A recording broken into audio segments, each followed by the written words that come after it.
नमस्कार, न्यूज 21 देख रहे हैं आप और मैं हूं आपके साथ अखिल। हमारा राजस्थान बुलेटिन में आपका स्वागत है। प्रदेश के भजनलाल सरकार एसआई भर्ती परीक्षा 2021 को रद्द करने की तैयारी में जुट गई है। अगली कैबिनेट बैठक में एसआई भर्ती रद्द करने पर सीएम भजनलाल फैसला ले सकते हैं। मंत्रियों की समिति ने भर्ती को रद्द करने की रिपोर्ट सीएम भजनलाल को सौंप दी है। पिछले दिनों हाईकोर्ट ने एसआई भर्ती परीक्षा पर सरकार को 2 सप्ताह में फैसला करने के आदेश दिए थे। हाईकोर्ट की समय सीमा पूरी हो चुकी है। जनवरी में अगली सुनवाई के दौरान सरकार को हाईकोर्ट में जवाब के साथ स्टेटस रिपोर्ट पेश करनी है।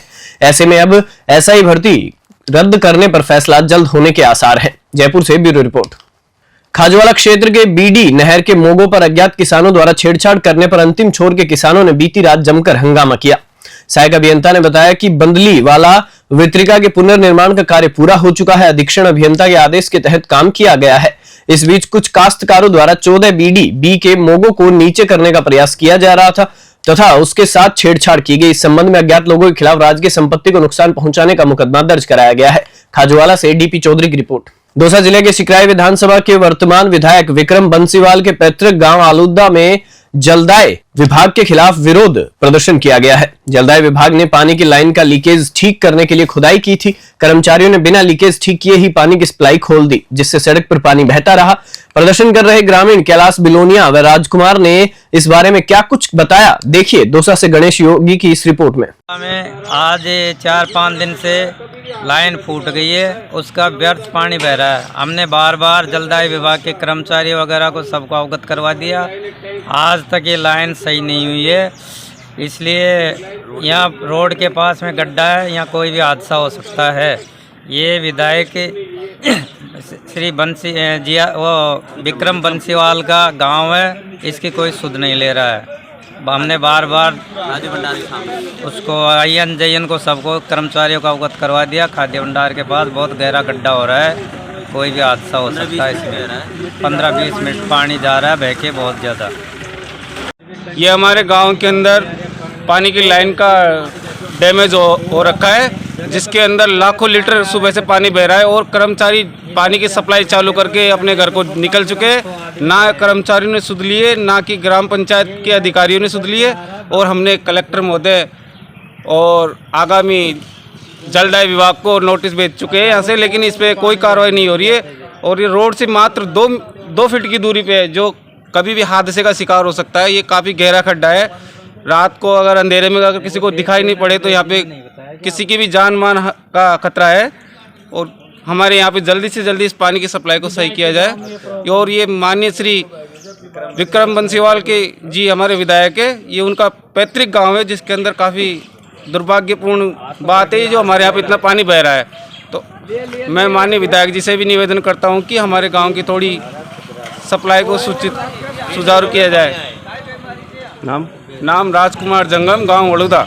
रायसिंह नगर ब्लॉक कांग्रेस कमेटी के अध्यक्ष राकेश ठोलिया के नेतृत्व में 11 टी के फाटक पर अखिल भारतीय किसान कांग्रेस के प्रदेश प्रभारी सत्यवीर यादव व कार्यकारी प्रदेशाध्यक्ष शिव भगवान नागा, सह प्रभारी बनवारी कुड़ी का रायसिंह नगर आगमन पर स्वागत कार्यक्रम आयोजित किया गया। स्वागत कार्यक्रम में कार्यकारी प्रदेश अध्यक्ष शिव भगवान नागा ने क्या कुछ कहा, देखिए रायसिंह नगर से राजू शर्मा की रिपोर्ट में। किसान कांग्रेस पूरे राजस्थान में किसानों की आवाज़ को बन करके किसान को मजबूत करने का काम करेगी।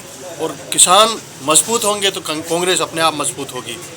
मैं अभी आप लोग पूछ रहे थे कि अमित शाह के जो अम्बेडकर जी के बारे में जो शब्द कहे, हम इस बात की घोर निंदा करते हैं और विरोध करते हैं। किसान कांग्रेस पूरे हिंदुस्तान में हमारे राष्ट्रीय अध्यक्ष सुखपाल खेड़ा जी के नेतृत्व में पूरे हिंदुस्तान में उनके पुतले जला रही है। और हम ये चाहते हैं कि किसान कांग्रेस जिस तरीके से एक आंदोलन के रूप में इसको ले रही है, अमित शाह को तुरंत बर्खास्त किया जाए। और यदि वो बर्खास्त नहीं करेंगे तो किसान कांग्रेस और कांग्रेस मिलकर के एक ऐसा आंदोलन चलाएगी कि सरकार को यहाँ से भागना पड़ेगा। यही हम बात करने के लिए आए हैं। केंद्रीय संस्कृति व पर्यटन मंत्री गजेंद्र सिंह शेखावत जोधपुर दौरे पर रहे। इस दौरान उन्होंने महाकुंभ में तैयारी को लेकर रोचक जानकारी साझा की। उन्होंने कहा कि वैदिक सभ्यता से लेकर के महाभारत के काल में कुंभ का उल्लेख मिलता है। केंद्रीय मंत्री शेखावत ने इस मौके पर और क्या जानकारी दी, देखिए जोधपुर से ब्यूरो चीफ मनोहर सिंह की रिपोर्ट में। देखिए, कुंभ जिसका हजारों वर्ष का इतिहास है, वैदिक सभ्यता से लेकर के महाभारत के काल में गुप्त शासन काल में, चालुक्य वंश के समय में, और उसके बाद पूरे मध्यकालीन भारत इतिहास में कुंभ का उल्लेख मिलता है। पिछले कुंभ में जब पूर्ण कुंभ हुआ था 12 वर्ष पूर्व, तब लगभग 20 करोड़ ऐसे यात्री उसमें कुंभ में स्नान करने के लिए, दर्शन करने के लिए आए थे। पिछले अर्ध कुंभ के समय में ये संख्या बढ़कर के 25 करोड़ हुई थी, और अब की अनुमान किया जा रहा है कि 45 करोड़ लोग अब की बार कुंभ में जो है वो साक्षी बनेंगे, सम्मिलित होंगे। अब की बार का कुंभ और अधिक दिव्य हो, और अधिक भव्य हो, इसको लेकर के प्रशासन, उत्तर प्रदेश सरकार, भारत सरकार सभी मिलकर के बहुत व्यापक स्तर पर इस पे काम कर रहे हैं। जो कुंभ के लिए पेंटोन पुल्स बनाए जाते हैं उनकी संख्या को भी 1.5 गुना बढ़ाया गया है। वहां 1.5 लाख से ज्यादा शौचालय बनाए गए हैं। कुंभ में आने वाले कल्पवासी जो पूरे समय में रह करके वहां पर कल्प साधना करते हैं, उनकी संख्या भी इस बार 10 लाख के बजाय 20 लाख के आसपास रहने वाली है, जो पूरे समय में एक स्थान पर रहेंगे। उन सब के लिए कुंभ एक अच्छा अनुभव देने वाला ऐसा कुंभ बने। देश दुनिया से जो पर्यटक कुंभ के समय में आएंगे, लगभग 20 लाख विदेशी सैलानी जिनको हम एक्सपेक्ट करते हैं, उनको भारत के कुंभ का एक जगह पर, एक स्थान पर एक वृहत्तर भारत का अनुभव हो, इस दृष्टिकोण से भी हमने पूरी तैयारी वहां की है। संस्कृति मंत्रालय ने अनेक स्थानों पर कुंभ में भारत की संस्कृति को डिपिक्ट करने के लिए अलग अलग मंच बनाए हैं। उसके अतिरिक्त उत्तर प्रदेश सरकार ने जो 14 एकड़ भूमि दी है, उस पर हम एक भारत के सब प्रांतों के क्राफ्ट, कल्चर और कुजीन, भोजन, वहाँ की हस्तशिल्प और वहाँ की संस्कृति, इन तीनों को हम प्रदर्शित कर सकें, इस तरह की एक रचना वहाँ की, जिस पर हम काम कर रहे हैं। और देश के सभी ख्यातनाम जो कलाकार वो वहाँ पर उसमें अपना प्रदर्शन करेंगे, और सारे देश भर के आर्टिजन्स, देश भर के अलग अलग क्षेत्रों में काम करने वाले लोग अपने हुनर का वहाँ पर सीधा जो है प्रत्यक्ष प्रदर्शन वहाँ करने वाले। तो अब की बार का ये कुंभ दुनिया के लिए एक ऐसा अवसर होगा जो भारत की ताकत और भारत की सांस्कृतिक शक्ति को एक साथ में देख सकेगा, क्योंकि 45 करोड़ लोग जो कुंभ में आएंगे, भारत और चीन को छोड़ करके दुनिया के किसी भी देश की इतनी पॉपुलेशन भी नहीं है। इतने लोग एक साथ एक जगह में एकत्रित होंगे और दुनिया का सबसे बड़ा मानवों का एकत्रीकरण एक जगह पर होगा। जोधपुर के बोरानाड़ा थाना क्षेत्र में 21 दिसंबर को हुई चोरी की वारदात में पुलिस ने त्वरित कार्रवाई करते हुए आरोपी को गिरफ्तार करने के साथ ही माल को बरामद किया है। प्रार्थी भवानी सिंह ने बोरानाड़ा थाने में रिपोर्ट दर्ज कराई थी। एडीसीपी निशांत भारद्वाज ने इस मामले पर क्या कुछ जानकारी दी, देखिए जोधपुर से ब्यूरो चीफ मनोहर सिंह की रिपोर्ट में। दिनांक 21 दिसंबर 2024 को पुलिस थाना बोरानाड़ा थाना क्षेत्र में एक घटनाक्रम हुआ, जिसमें प्रार्थी भवानी सुथार, जो कि एक शादी समारोह में शरीक होने के लिए विद फैमिली गए हुए थे, पीछे से अरिहंत अदिता जिस फ्लैट में वो रहते थे, तो उनके पड़ोसियों ने बताया कि अगले दिन 22 तारीख को कि उनका कुछ सामान चोरी हो गया है और गेट खुला हुआ है। जैसे ही वो आए तो उन्होंने देखा सामान अस्त व्यस्त था, काफी सामान चोरी हो गया था। उन्होंने 23 तारीख को पुलिस थाना बोरानाड़ा में एक FIR दर्ज कराई, जिसमें बताया कि करीब करीब उनका वैल्यूएशन के हिसाब से 70 लाख का माल चोरी हुआ है। पुलिस आयुक्त महोदय श्री राजेंद्र सिंह एवं पुलिस उपायुक्त श्री राजऋषि वर्मा के नेतृत्व में, निर्देशन में, और शकील अहमद थाना अधिकारी के नेतृत्व में एक टीम का गठन किया गया, जिस टीम ने साइबर टेक्निक अपनाते हुए एवं अपने ट्रेडिशनल टेक्निक अपनाते हुए भरसक प्रयासों से एक दिन के अंदर 24 घंटे के अंदर वारदात का खुलासा किया एवं 100% रिकवरी की, एवं मुलजिम खुमाराम और खुमेश, जो कि पुलिस थाना शेरगढ़ का रहने वाला है, उसको दस्तयाब किया। पुलिस रिमांड जब उसका लिया तो लगभग पूरा माल रिकवर हो गया। आगे पूछताछ जारी है और किन किन लोगों की इसमें सम्मिलित होने की आशंका है, तो पूछताछ जारी है, आगे क्लियर कर पाएंगे। सर, ये सक्रिय गैंग है क्या और कभी वारदात कर रही है? अभी इसीलिए इसको पुलिस रिमांड पर लिया है और पूछताछ कर रहे हैं आगे, किसके साथ कौन थे, किन लोगों का इसमें सहयोग रहा, क्या इनका बैकग्राउंड है, सारी चीजें पूछताछ के बाद क्लियर होगी। सोलर प्लांट के लिए की जा रही खेजड़ी कटाई के विरोध में आज अखिल भारतीय बिश्नोई महासभा की ओर से बीकानेर बंद रखा गया। इस मौके पर पूर्व कैबिनेट मंत्री देवी सिंह भाटी जिला कलेक्ट्रेट पर खेजड़ी बचाओ संघर्ष समिति द्वारा दिए जा रहे धरने में पहुंचे। पूर्व कैबिनेट मंत्री देवी सिंह भाटी ने मामले पर क्या कुछ कहा, देखिए बीकानेर से लोकेश बोहरा की इस रिपोर्ट में। शुरू हो जाती है, ये इनडायरेक्ट बहुत बड़ा नुकसान पहुंच रहा है, तो ये बिना सोचे समझे कर रहे हैं, इससे बहुत बड़ा नुकसान होगा। और अब अंधों की तरह अब पुगल के अंदर 4000 मेगावाट की अपनी पीठ थपथपा रहे हैं। अरे तुम दुनिया को बर्बाद करके किसके लिए ला रहे हो? मात्र कुछ एक उद्योगों के लिए, जबकि हमारे यहाँ घर घर में उद्योग होता था, हर आंगन में। जैसे ये सारी जातें थी अपनी अपनी, हर एक की अपनी जाति उसके पीछे थी, जिसमें इज्जत का वो रोजगार करता था। और एक गांव में इतना प्रोडक्शन होता था जो आज से 250 साल से पहले पूरी दुनिया में जितना निर्यात होता था उसमें 34% हिस्सा भारत का था। और आज उद्योगीकरण होने के बाद में कितना है? 1%। तो ये बिना सोचे समझे नीतियां बना रहे हैं, ये सबसे गलत। हालांकि आखिर है, क्योंकि जिस तरह से सवाल खड़े हो रहे हैं, आपकी कोई सीएम से बातचीत है इस मुद्दे पर? इस बार पिछली बार भी हम कह के आए थे, मैं हमारे कौलायत के विधायक अंशुमान सिंह दोनों हम मिल के आए थे। मैंने कहा ये खेजड़ी को इस प्रकार से अंदर तुम काट रहे हो, ये सोलर जो प्रोजेक्ट्स आप लगा रहे हो, ये ग्रीन एनर्जी हमें नहीं चाहिए, ये हमें इनडायरेक्ट बहुत बड़ा नुकसान पहुंच रही है। तो हम अभी तो मैंने कहा उस समय मिले थे जब कहा था बिजली के क्राइसिस अभी हैं, और जैसे ही ये क्राइसिस कम होंगे तो हम आपके ये प्रोजेक्ट्स बंद कराएंगे। तो वो हम सब बैठ के तय करेंगे किस प्रकार से आगे रणनीति बनाए। आखिरी सवाल मेरा, गोचर के लिए आपने कई बार आंदोलन किए हैं, ओरण को लेकर आंदोलन किए हैं, इस बार खेजड़ी को लेकर आप भी जो है मैदान में उतरे। आखिर इस आंदोलन को किस राह पर आगे ले जाने की तैयारी अगर मामला नहीं बैठता है? देखिए, इसमें किसी का स्वार्थ नहीं है, ना खेजड़ी में किसी का स्वार्थ है, ना गोचर में किसी का स्वार्थ है। हम चाहते हैं जो परंपरागत प्रकृति ने, कुदरत ने हमें दिया है, हमारे पूर्वजों ने जिस प्रकार के संरक्षित करके ये हमारा इलाका छोड़ा है, वो कायम रहना चाहिए। अगर नहीं रहता तो परिणाम की तो हम आगे का नहीं कहते क्या होगा, लेकिन इसको सोचना चाहिए सरकार को। कभी न कभी इसका बहुत बड़ा आंदोलन खड़ा होकर नुकसान हो जाएगा, इससे किसी का फायदा नहीं होगा। और बात हमारी गलत है तो आके कोई कन्विंस करे। अभी तो इन आंदोलनकारियों से आके कोई बात नहीं कर रहा है। आज इतने महीनों से ये जगह जगह धरना दे रहे हैं, तो ये सोचने की बात है। मैं कहता हूँ सरकार के लिए शर्म की बात है। खेजड़ी काटो, 100 रुपया जुर्माना दो, 5000 का माल ले जाओ। आसीन थाना क्षेत्र के लाचुड़ा गांव के निवासी व सराफा व्यापारी भैरोलाल सोनी के साथ लूट की वारदात हुई है। व्यापारी अपने घर लौट रहा था, तभी जंगल में कार सवारों ने उस पर हमला किया और जेवरात व नकदी लूटकर ले गए। पीड़ित व्यापारी ने घटना के बारे में क्या कुछ जानकारी दी, देखिए आसीन से परमवीर सिंह कटार की रिपोर्ट में। मेरी रतनपुरा दुकान है, भैरोनाथ ज्वेलर्स। लाचुड़ा से दिल्ली आता जाता हूँ मैं, और कल भी मैं 5:30 बजे के लगभग वहाँ से निकला था। अपना बैग सामान लेके, सोने चांदी के आभूषण वगैरह लेके निकला था, जिसमें 7-8 किलो चांदी के आभूषण थे, 80 ग्राम के लगभग सोने के आभूषण थे, 1,80,000 रुपये मेरे केस थे। रतनपुरा और लाचुड़ा के बीच में जो रास्ता पड़ता है, उस बीच में मेरे को गाड़ी रुकाई। 4-5 आदमी के पास गाड़ी थी, एक काले रंग की स्विफ्ट जैसी, और मेरे को रुका करके बैग वगैरह छीन लिए। उनके हाथ में एक रिवॉल्वर थी, मेरे सिर पे 2 बार उन्होंने वार किया और बैग छीन लिया, और मेरे को ज़बरदस्ती उठा के गाड़ी में बिठा के ले गए क्या। और रतनपुरा होते हुए वो मालास और लादवास के बीच में जो जंगल पड़ता है, उसके बीच में वहाँ ले गए मेरे को, और वहाँ ने मारने की कोशिश की, गोली मारने की कोशिश की, क्या गले में फांसी लगाने की कोशिश की। मैंने हाथें जोड़ी की, मैंने बहुत विनती की क्या, फिर मेरे पैर वैर बांध के वो वहाँ से निकल गए क्या। फिर बाद में क्या हुआ? फिर बाद में मुझे मालूम नहीं पड़ा कि मैं कहाँ आ गया हूँ जंगल में। फिर मेरे को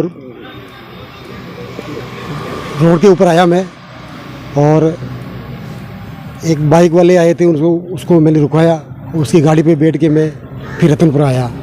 क्या नाम है आपका? मेरा नाम भैरोलाल सोनी है। कहाँ रहते हो? मैं लाचुड़ा रहता हूँ। अच्छा, दुकान कहाँ? और रतनपुरा मेरी दुकान है। अच्छा, कितनी बजे की घटना है ये लगभग?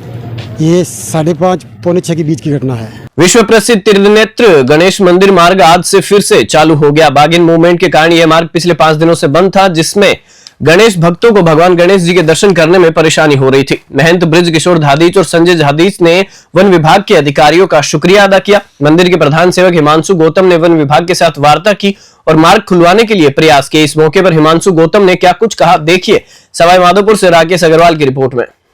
4-5 दिन से गणेश मंदिर मार्ग बंद था, क्या कारण थे? एक टाइग्रेस है एरोहेड, उसके और उसके शावकों के मंदिर एरिया में विचरण था। उस विचरण की वजह से यात्रियों की सुरक्षा को देखते हुए मंदिर के मार्ग को बंद किया गया फॉरेस्ट विभाग की तरफ से। और आज खोल दिया गया? हाँ, आज 6 दिन के संघर्ष के बाद फॉरेस्ट ने काफी जद्दोजहद करके उनके जो रेंजर है अश्वनी जी और फॉरेस्टर योगेश जी, इन्होंने पूरी टीम के साथ आज मार्ग को सिक्योर कराए हैं। बागी नबी रणथंभौर में है, उनकी पूरी टीम उसको एक ट्रैकी करके और उसकी पूरी मार्किंग करके उसको नीचे उतार के आज जिन रास्तों से वो अंदर आती है, जो टूटी हुई दीवारें, उनको सिक्योर करने का फॉरेस्ट विभाग का चल रहा है। अच्छा, ये बताइए कि काफी लोग बाहर से आते हैं, देश विदेश से आते हैं और निराश लौट रहे थे दर्शन नहीं होने के, इसको लेकर क्या कहोगे? जी, 5 दिन से तो काफी निराशा थी भक्तों में भी, यहाँ के स्थानीय लोगों में भी। मंदिर में आने वाले भक्तों की वजह से जो यहाँ के लोकल परिवारों का जीवन यापन था वो भी बड़ी मुश्किल में थे। पर यहाँ रणथंभौर की जो CCF है और जो DFO सर हैं, उन्होंने इस भावना को समझा और आज बड़ी मुश्किलों से बहुत जद्दोजहद के बाद इस मार्ग को चालू कराया। क्या कहना चाहिए? मैं वन विभाग का बहुत दिल से शुक्रिया करना चाहूंगा और साथ ही कहना चाहूंगा कि ये जो कमियां हैं जो हमारे आप ये मानिए कि आर्कियोलॉजी डिपार्टमेंट तो चाहे कोई भी की दीवारें टूटी और हो, उसकी पे एक बार थोड़ा अच्छे से ध्यान देके और भक्तों की सुविधा, ये गणेश मंदिर अकेला मंदिर है, यहाँ आने वाले जो भक्त हैं वो लाखों करोड़ों लोगों की भावना है, तो उनकी सुख सुविधा और सुरक्षा की जिम्मेदारी जिस तरह फॉरेस्ट ने निभाई, जिस तरह मंदिर, जिस तरह लोकल भक्त निभाते हैं, उसी तरह पुरातत्व विभाग भी समझे और इसको एक धर्म और धार्मिक आस्था के केंद्र से देखे और भक्तों को किसी तरीके की असुविधा न हो। तो आप किसी तरह का कोई परेशानी नहीं और गणेश भक्त दर्शन लाभ ले सकते हैं? जी, देखिए परेशानी तो सब गणेश जी के पास है, पर फॉरेस्ट विभाग ने अपने करीब 50 से ज्यादा गार्ड लगा रखे हैं, पूरे मार्ग को सुरक्षित कर रखा है। मंदिर प्रशासन ने अपने गार्ड लगा रखे हैं और पूरी कोशिश है कि किसी के साथ किसी तरीके की अनहोनी ना हो और इस तरीके की सारी कमियों को जल्द से जल्द पूरा किया जाएगा। मैं सुनील शर्मा, मैं बचपन से यहाँ गणेश जी महाराज के दर्शन के लिए आ रहा हूँ। मैं लोकल स्थानीय निवासी हूँ यहीं का और लगभग आप ये समझिएगा कि मुझे 30-35 साल यहाँ आते हो गए। गणेश जी महाराज की महिमा पूरे विश्व में है। यहाँ के गणेश जी महाराज का, त्रिनेत्र गणेश जी महाराज का महत्व जो है यह है कि द्वापर युग तक से यहाँ के उल्लेख है। पूरे देश से, पूरी दुनिया से लोग यहाँ आते हैं। पूरे विश्व में एकमात्र मंदिर है त्रिनेत्र गणेश मंदिर। यहाँ की आस्था, लोगों में विश्वास, जन जन में यहाँ की आस्था है। लोगों में इतना विश्वास है कि लोग अपने घर में कोई भी शुभ कार्य करते हैं, पहले गणेश जी महाराज को आमंत्रित करते हैं। लोग आते हैं, किसान भी जब खेती करता है तो उसके पहले गणेश जी महाराज को आमंत्रण दे करके जाता है कि उनमें घर में खुशहाली रहे, अच्छी फसल पैदा हो। पूरे देश से लोग आते हैं। यहाँ की महिमा बहुत विशाल है। विगत 4-5 दिनों से गणेश जी महाराज का मंदिर टाइगर मूवमेंट के चलते बंद रहा। इससे आप ये देखिएगा कि यहाँ से रोजगार का कितना फर्क पड़ा। कोई पालकी वाला है, कोई जीप गाड़ी चलाने वाले टैक्सी वाले लोग हैं, यात्री हैं, नीचे छोटी छोटी दुकानदार हैं, छोटी छोटी माला वाले, पुष्प वाले लोग हैं, सबको एक बेरोजगारी का सामना करना पड़ा। मैं समझता हूँ इसमें पुरातत्व विभाग को मुस्तैदी रखने की आवश्यकता है। पुरातत्व विभाग के पास बजट की कोई कमी नहीं है। करोड़ों रुपया वो अपनी मरम्मतों में इधर उधर लगाते हैं, महलों में, अनावश्यक कार्यों में उनका पैसा बहुत ज्यादा इन्वेस्टमेंट है। जबकि उनको चाहिए ये कि वो महल की दुरुस्त, किले की जो दीवारें हैं, सुरक्षा दीवारें, उनको दुरुस्त करे। द्वार जो उनके प्रवेश द्वार है, 2 द्वार है, उनको दोनों को समय पर बंद करते तो ये टाइगर यहाँ आ नहीं सकता, क्योंकि सैकड़ों फुट ऊपर की इसकी हाइट है किले की। उस हाइट पर टाइगर का आना असंभव है, लेकिन इनकी लापरवाही का परिणाम है कि टाइगर यहाँ आ रहा है। इससे यात्रियों को बहुत असुविधाएं हो रही है, उनकी भावनाओं को ठेस पहुंच रही है। मैं पुरातत्व के लोगों से भी आग्रह करूंगा कि वो इनमें दुरुस्त करें। डूंगरपुर जिले के 84 विधानसभा के ब्लॉक सिमलवाड़ा की ग्राम पंचायत सूजा तलाई के ग्रामीण पिछले 3 सालों से एक अतिक्रमी से परेशान और बेबस नजर आ रहे हैं। ग्रामीणों ने पूर्व में कई बार अतिक्रमण हटाने ज्ञापन सौंपे, लेकिन महज खानापूर्ति कार्रवाई से लगातार अतिक्रमियों के हौसले बुलंद होते जा रहे हैं। गुरुवार को पूर्व सरपंच पूंजीलाल भगोरा के नेतृत्व में ग्रामीणों ने कलेक्ट्रेट पहुंचकर जिला कलेक्टर अंकित कुमार सिंह को ज्ञापन सौंपा। पूर्व सरपंच भगोरा ने इस मौके पर क्या कुछ कहा, देखिए डूंगरपुर से सादिक अली की इस रिपोर्ट में। आज हम ग्राम पंचायत सूजा तलाई के ग्रामीण जनों ने जिला कलेक्टर महोदय को ज्ञापन देने डूंगरपुर आए हैं। चारागाह भूमि पे कई 2-3 साल से अतिक्रमण होता जा रहा है। पूर्व में भी कई कार्रवाई की, तहसील लेवल तक, SDM लेवल तक, पर आज दिन तक कोई कार्रवाई नहीं हुई। पूर्व में समाचार में भी प्रकाशित हुआ, पर अभी तक कोई कार्रवाई नहीं। मेड़ता सिटी में वाइस चेयरमैन सलीम मोयल के इस्तीफे के बाद कांग्रेस कार्यकर्ताओं में असंतोष बढ़ता नजर आ रहा है। इंदिरा गांधी कांग्रेस कार्यालय में ब्लॉक कांग्रेस कमेटी की एक महत्वपूर्ण बैठक आयोजित की गई। बैठक में पार्टी कार्यकर्ताओं ने मोयल के इस्तीफे को लेकर अपनी नाराजगी जाहिर की और उनकी पार्टी सदस्यता को रद्द करने की मांग की है। इस दौरान यह भी देखा गया कि वाइस चेयरमैन सलीम मोयल इस बैठक में उपस्थित नहीं थे। पूर्व जिलाध्यक्ष जगदीश नारायण शर्मा और ब्लॉक अध्यक्ष कांग्रेस नेमाराम बेड़ा ने इस मौके पर क्या कहा, देखिए मेड़ता सिटी से सुशील दिवाकर की रिपोर्ट में। बात की है तो उन्होंने स्वीकार किया कि मैंने इस्तीफा दे दिया है, मगर जहां तक हमें जानकारी मिली है कि भारतीय जनता पार्टी पिछले दरवाजे से आकर मेड़ता सिटी में सत्ता को हासिल करना चाहती है और उन्हें निलंबन करने का, उन पर पुलिस केस करने का और सीबीआई में इनकम टैक्स के छापों की धमकी दी है, ऐसी हमें जानकारी पुष्ट मिली है। हम भारतीय जनता पार्टी के यहाँ के विधायक, यहाँ के प्रतिपक्ष के नेता की कड़ी प्रार्थना करते हैं कि वो प्रजातंत्र का गला ना घोटें, वरना चुनाव तो 10 महीने बाद आने हैं, सुनिश्चित फिर बोर्ड कांग्रेस का ही बनेगा। उन्होंने वास्तव में इस्तीफा दे दिया है, पार्टी को तो, संगठन को तो उन्होंने इस्तीफा दिया नहीं। इस्तीफा तो उन्होंने बोर्ड के जो उच्च अधिकारियों को दिया है, तो वहाँ से हमें जानकारी मिली है कि आपके चेयरमैन साहब ने इस्तीफा दे दिया है। तो जो ही हमें जानकारी मिली है और हमने हमारी जो है संगठनात्मक कार्रवाई करना शुरू कर दिया है, जिसका 1-2 दिन में ही निर्णय अनुसार कार्रवाई होगी और जो भी होगा 2-3 दिन में हम बैठकर। जयपुर अजमेर हाईवे पर 20 दिसंबर की सुबह दिल दहलाने वाली घटना हुई थी। इस मामले का संज्ञान हाईकोर्ट ने लिया तो पुलिस भी एक्टिव हुई है। जयपुर पश्चिम जिला पुलिस ने भारत पेट्रोलियम कॉर्पोरेशन लिमिटेड यानी बीपीसीएल और भारतीय राष्ट्रीय राजमार्ग प्राधिकरण यानी कि एनएचएआई को पत्र लिखकर 6 बिंदुओं पर जानकारी मांगी है। इसमें टैंकर, उसके मालिक, हाईवे पर मौजूद कट आदि को लेकर सवाल किए गए हैं। जयपुर एलपीजी टैंकर ब्लास्ट में मरने वालों की संख्या 19 हो गई है। इसमें एक पूर्व आईएएस भी शामिल है। जयपुर से ब्यूरो रिपोर्ट। दौसा से बड़ी खबर है। आरटीओ इंस्पेक्टर मुक्ता सोनी का एक ट्रक चालक के साथ मारपीट करते हुए का वीडियो वायरल हो रहा है। मुक्ता सोनी पर पहले भी कई बार अवैध वसूली के आरोप लगाए जा चुके हैं, लेकिन इनके खिलाफ कार्रवाई नहीं होती है। यदि आरटीओ के अफसर इस तरह ट्रक चालकों से मारपीट करेंगे तो प्रदेश में मुख्यमंत्री भजनलाल शर्मा का राइजिंग राजस्थान का सपना कैसे सफल होगा। हालांकि न्यूज 21 इस वायरल वीडियो की पुष्टि नहीं करता है। दौसा से गणेश योगी की रिपोर्ट। राजकीय कृषि महाविद्यालय करौली में एनएसएस शिविर का आयोजन हुआ। इस मौके पर धर्म शक्ति फाउंडेशन के प्रमुख धर्मेंद्र सेन ने विविध प्रकार के योगासन, प्राणायाम और पतंजलि योग सूत्र के बारे में महत्वपूर्ण जानकारियां दी। मंच संचालन संतोष चौधरी द्वारा किया गया। इसके पश्चात राजकीय महाविद्यालय के प्राचार्य doctor B L Bairwa, professor Gopal Lal Meena, professor Nathu Singh, NSS के जिला समन्वयक डॉक्टर रामलखन मीणा ने एनएसएस की कार्यप्रणाली, महत्व और उपयोगिता पर अपने अपने विचार रखे। कृषि महाविद्यालय के प्राचार्य डॉक्टर सोनम बामनिया ने अंत में सबका आभार जताया। करौली से जीतपाल गुज्जर की रिपोर्ट। बुलेटिन में फिलहाल इतना ही। आप देखते रहिए न्यूज 21।